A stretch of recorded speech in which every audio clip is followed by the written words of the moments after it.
Hi, my name is Lena, welcome to my channel, and this is another Sagalong2023 video. For this Sagalong, we chose two sagas, Saga of Grettir the Strong, and some of us wanted to read the Saga of King Hrolf Kraki. I will leave links to my co-host in the info box down below.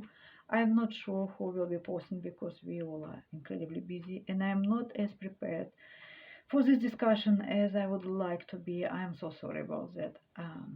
Anyway, I'd like to share my thoughts on first two parts of Saga of King Hrolf Kraki. This saga is entirely fictional.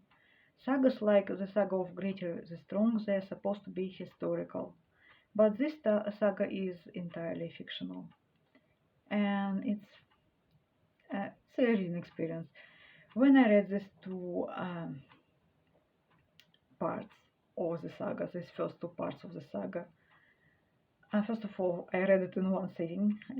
It's about 20 pages long, and I wished somebody would have based a cycle of novels on the saga, because it's enjoyable, it's interesting, it's adventurous. So, as all sagas, it starts long before the birth of Hrolf. So it starts with his grandfathers, I guess. There are two brothers, Halfdan and Frodi, and they rule Denmark together. So I guess Denmark is divided between them. But Frodi isn't happy. He wants it all. He wants his brother's half. He is mean and he's not loved by people. He wants his brother's half, and he kills his brother Halfdan. I'm so sorry. And he would love to kill his two nephews, Hroar and Helge. But the boys were saved. They were smuggled to an island and were hidden in the forest, and there was a man skilled in magical affairs who kind of sort of guarded them. So the boys were hidden on the island in the woods, and this way they survived. But unfortunately they couldn't hide there for much longer, because Frodi had come to this island thrice looking for them. So the boys smuggled to a mainland, and they incognito become part of the household of their brother-in-law. They have an elder sister who is married. So they basically serve their brother-in-law. Unfortunately, the household is invited to a feast in Frodi's house. And during this feast, it becomes apparent that boys are alive and well, and they are in the building. So, because Frodi wasn't much loved, some people help the boys escape into the night. And some people help them to come back to lock the house with Frodi inside and to set it on fire. So basically this part of the saga warns us against excessive drinking, because Frodi was so drunk. He basically slept through locking the house and to setting the house on fire. So Frodi died a gruesome death, and many people with him died with him. But nevertheless, boys are much loved, and they inherit Denmark. One of the brothers, he is friends with a king or a very wealthy landowner, I think in England, and he marries this Konung's daughter and rules some part of England. And although he owns half of Denmark, but his brother rules the entire Denmark. They also have this precious ring, it kind of sends us, me personally, thinking about Tolkien and the Lord of the Rings. So there is this precious ring that all want to have, both brothers and the sister. She is very unhappy with the way her brothers treated her. They weren't grateful enough. They didn't give her and her son part of Denmark. They didn't give her this ring, so she's unhappy. And she basically wants her part. And she's a widow by that time, with a son. So there's agreement between the brothers. Hroar takes the ring, this precious ring, and Helgi takes his Hroar's half of Denmark. Their nephew, unfortunately I do not remember his name, comes to them asking for part of the Denmark or for this precious ring. And they both refuse him. They say that they paid dearly for this land or paid dearly for this ring, and they didn't want to part with it.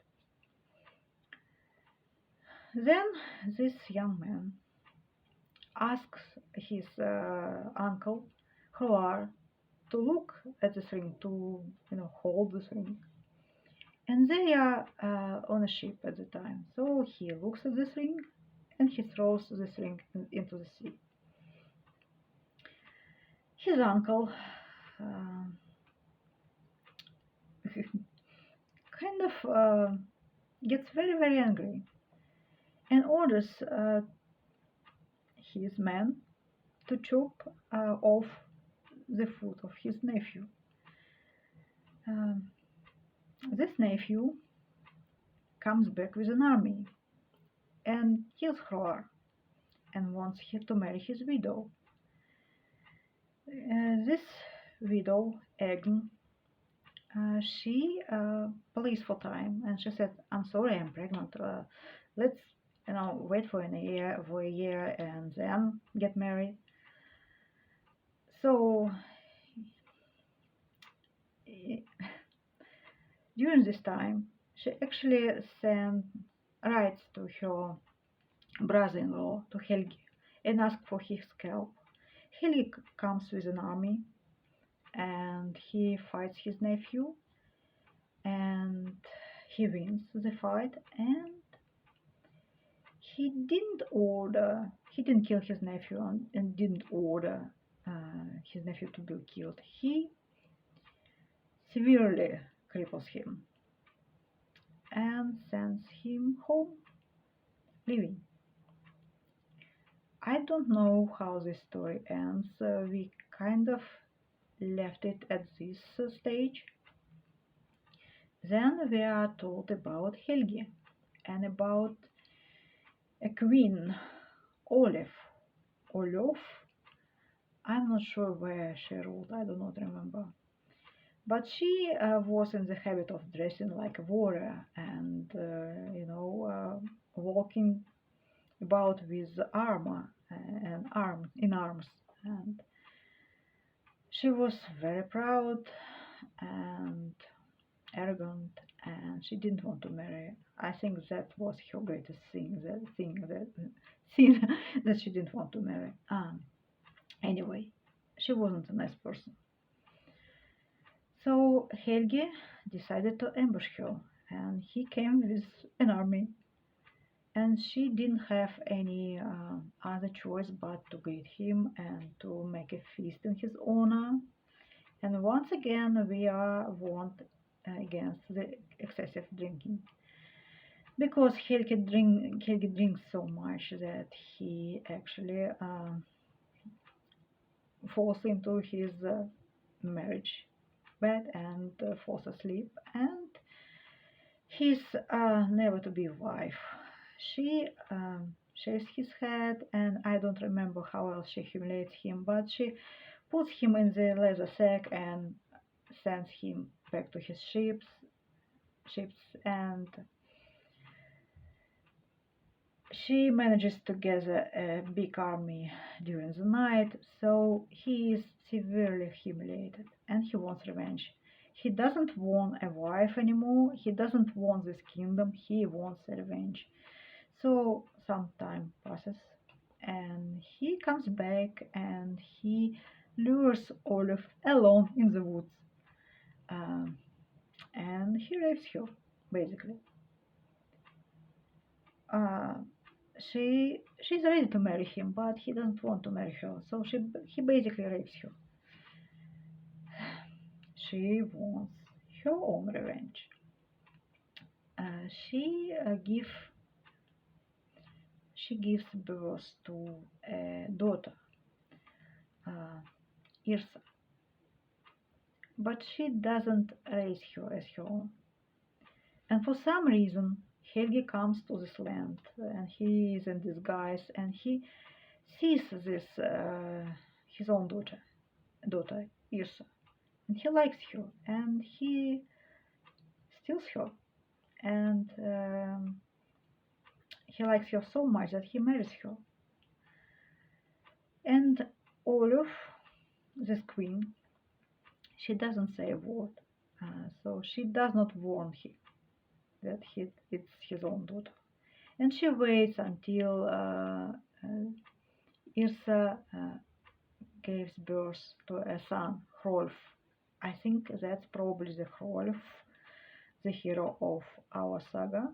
So this Queen Olaf, she bides her time, and then she comes to Denmark, and she says to Irsa that Irsa had married her own father, and Irsa have to leave her husband and her father, and she comes back with her mother to her native land, and then she is married off to some wealthy, not much loved, cruel, arrogant landowner, smaller king. And this king lures her father into his land and kills him. So Helgi is dead. And that's the end of the second part of this saga. It's all about 20 pages, but it's very adventurous. It's certainly a page turner. Unfortunately, it's very, very, very brief. It makes me think about Tolkien a lot. This name, Frodi, the first brother who killed his brother, this story of the ring, this story of unfortunate love between the members of the same family. It reminds me of Tolkien, and I'm looking forward to reading some more. And I'm looking forward to watching my co-host's videos. Thank you for watching. Goodbye and happy reading.